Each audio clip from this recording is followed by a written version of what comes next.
It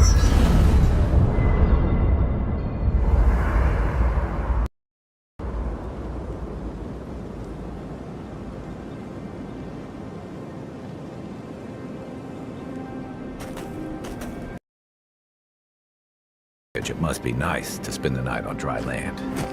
Personally, I've always found the rocking of a ship to be soothing. As long as I've got my feet facing the bow, that is.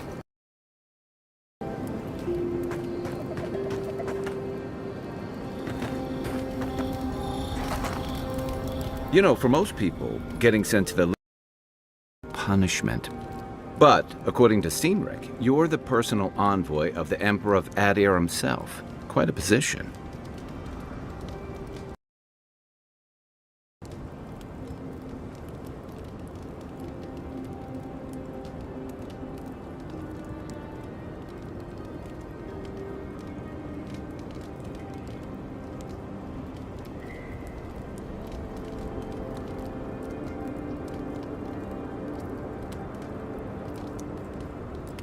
You must have gone through one of Adir's famous academies. I can't imagine you had time for much other than your studies, so tell me, is this your first time getting dirt under your fingernails?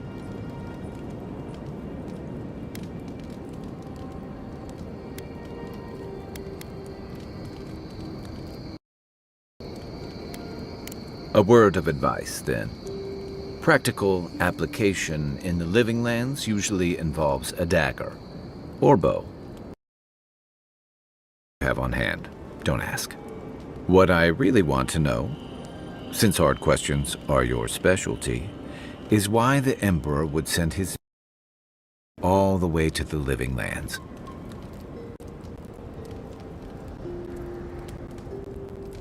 Oh, that almost does sound like a punishment. I don't know how you investigate a so-called plague of the soul, so better you than me. Being a godlike, I don't suppose your patron deity gives you any unique insights into matters of the soul, do they?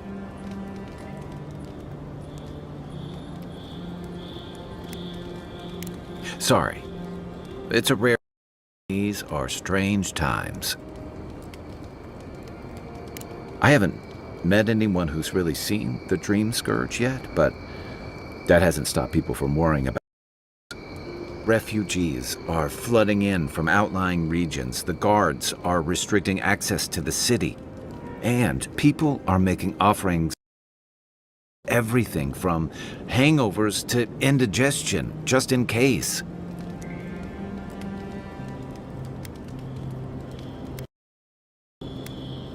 I like your confidence. Just be careful how you express it. Unfortunately, the presence of so many Adiran troops and the rumored exploits of the Steel Garrote Paladins supporting them is only making a tense situation worse. I think the Clavenger accompanied your ambassador.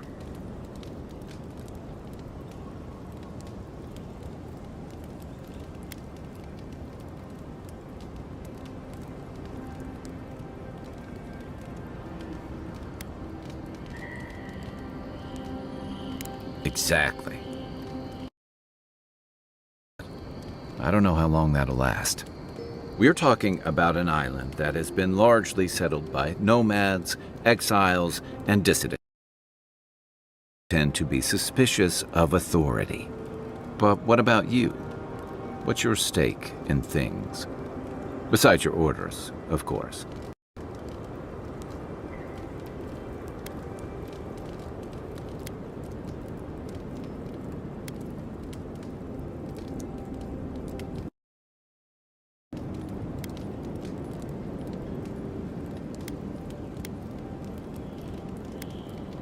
Someone once told me you need more than a little crazy to last out here.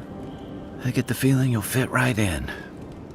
I'll let you get some rest, but thanks for talking. It's good to be part of a squad again, even if it's just for a while.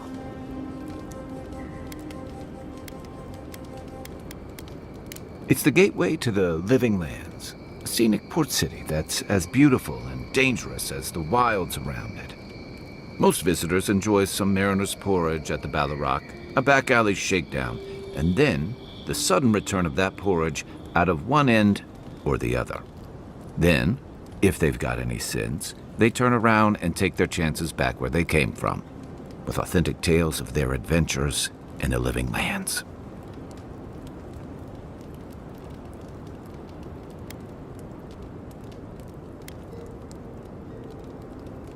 It also has a reputation for making corpses out of people. These days, we have a few more would-be adventurers trying to leave their mark on the place. The living lands means a hard-won second chance for the people who settle here. But first, you've got to survive it. And the island gives no quarter.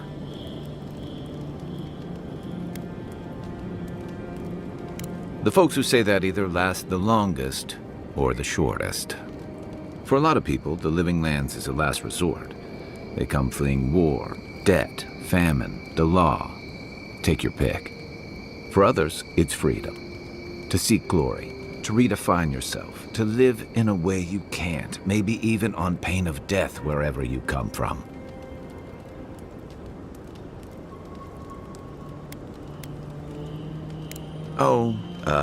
Little of everything. Rawatai is famous for storms and rocky soil, so I figured if I'm going to live in a hostile environment, why not pick some place where things grow? It seemed like a good idea at the time. Used to be, if you could last out here, you could count on being left alone.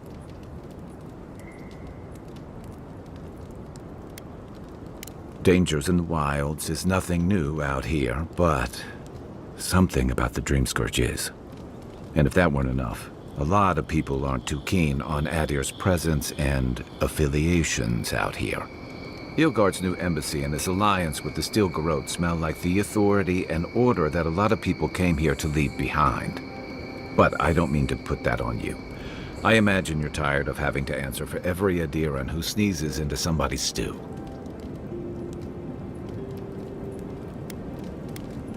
They say people afflicted with it have strange, vivid dreams and start confusing them with reality. What starts as a light daze becomes severe disorientation and eventually a bent towards chaotic violence. And then, fungal growths take over your body. So Dreamscourge.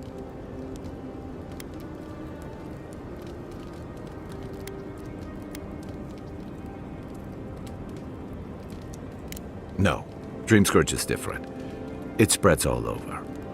Still, if you see any new mushrooms sprouting up anywhere unexpected, let me know.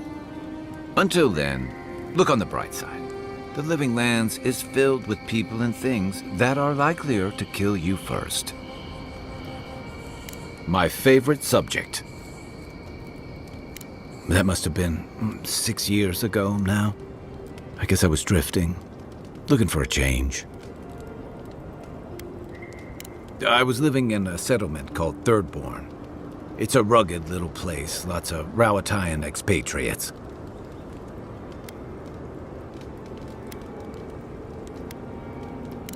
Yeah, something like that. Anyway, we were talking about something else, yeah? I joined up with the Rawatayan Navy as soon as I was old enough. I was part of our campaign to establish a foothold in the Deadfire Archipelago.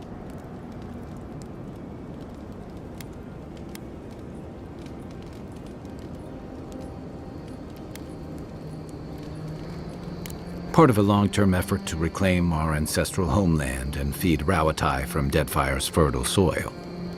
I believed in that mission. Additionally, we were helping Deadfire, bringing organization to the pirate-ridden archipelago and civilization to our distant Wana cousins. To Adir bringing order and civilization to our lawless frontier? Then I hope you learn from my mistakes faster than I did. The Wana didn't want us there. We spent almost as much time fighting the tribes as we did pirates and Wilder. And it was hard to see how any of our fighting and dying was feeding people back home. I'd always heard that war was supposed to temper us, strengthen us, but I didn't see that either.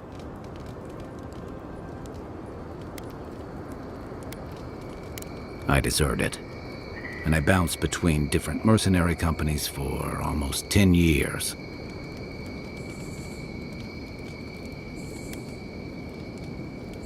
That's why I never returned home. There were only so many options for a Rowatayan deserter with no training and anything else. As a mercenary, I figured I could at least choose my battles and my crew. You figured it out faster than I did. It was more of the same. The only comfort was being part of a squad. By the time I came to the Living Lands, I'd seen enough, had enough. Yeah. Though, in a lot of ways, it feels like I didn't really start living until I got here. Look, if I can give you some hard-won advice, stay on your toes. You're in a difficult position. Whatever your role asks of you, make sure it's something you're willing to give. Because you're the one who has to live with the consequences. Hey, advice is easy. The hard part's all you. What gave it away? My finely pointed teeth, or the striking blue of my scales?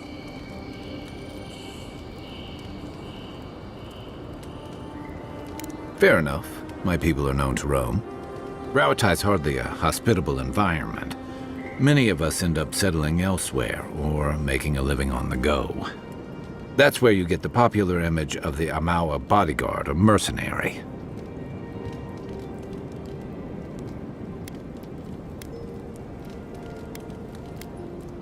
Then you must have come during our sunny season, lashed by storms and battered by waves. We call it the rough country, and old trenchers say it's made us who we are. We do a lot of digging for irrigation, drainage, warfare, the occasional village tournament. Anyone from Rawatai has spent enough time in some kind of hole in the ground to be on a first-name basis with the worms. So, trenchers. Those of us who leave are scramble roots, hardy weeds that can survive just about anywhere. You'd fit right in with the Ranganui's inner circle. It's true that the same things that make Rawatai a difficult place to live have shaped our people and our kingdom. Our coral masons have built living harbors and fortifications along the coast to protect our ships and shelter our cities. For all our shortage of fertile soil, Rawatai's land is abundant in saltpeter, copper, iron, most of the other materials you need to outfit your military with weapons and cannons. We value struggling and striving together. It helped us survive and build one of the most powerful navies in Eora.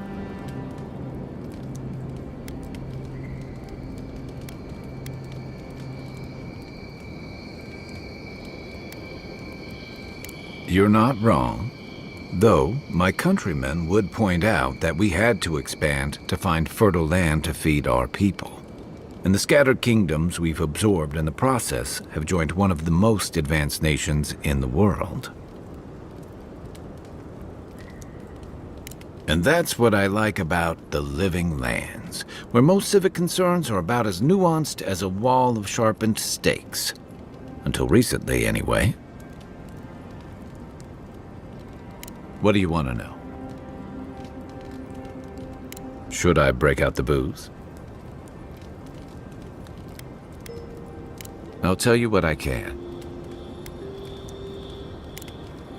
Night, Envoy. I haven't seen this much excitement in a while. Perhaps I've got you to thank for bringing it with you, Envoy.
cursed carrying leaves, his letters won't turn up.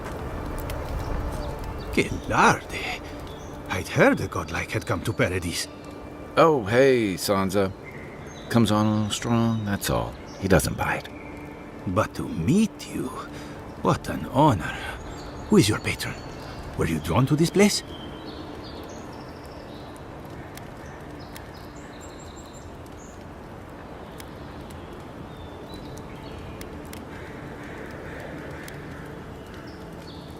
I apologize. My curiosity got the better of me. Surely you see, though, a godlike envoy, you are quite unusual. Listen, you haven't been to the wilds east of the city, have you? I assume that's a no? Then have you seen a cartographer in the area? A human, about my height.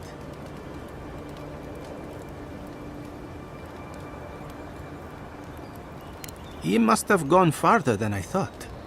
His name is Girmund. He's my assistant, and I'm worried about him. I sent him to map the eastern wilds. I knew it would be perilous, but it's been a long time since he's written, even for him.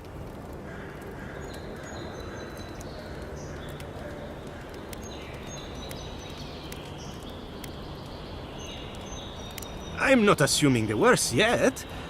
I'm sure he's just indisposed. You know how many so-called adventurers I've saved out there? It's an intrepid occupation. 3, this month. As I said, if you find him and bring me his map, I'll be glad to pay you for it. I may even have more work for you.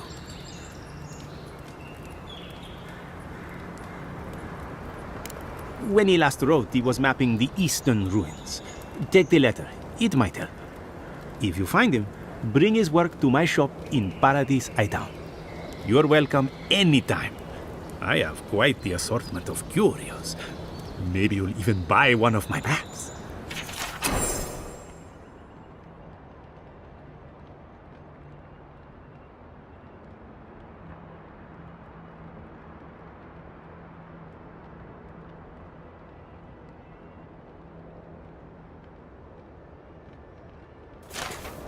Well, that's our marching orders then.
kind of stance is that?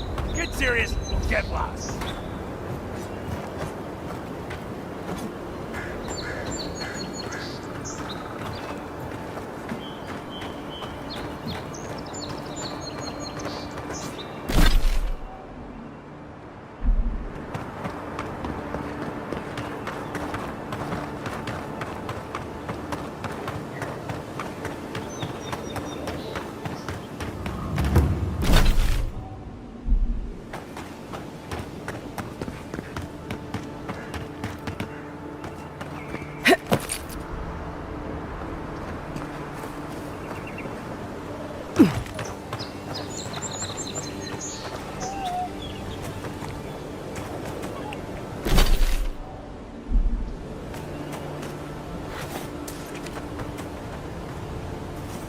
Stay right!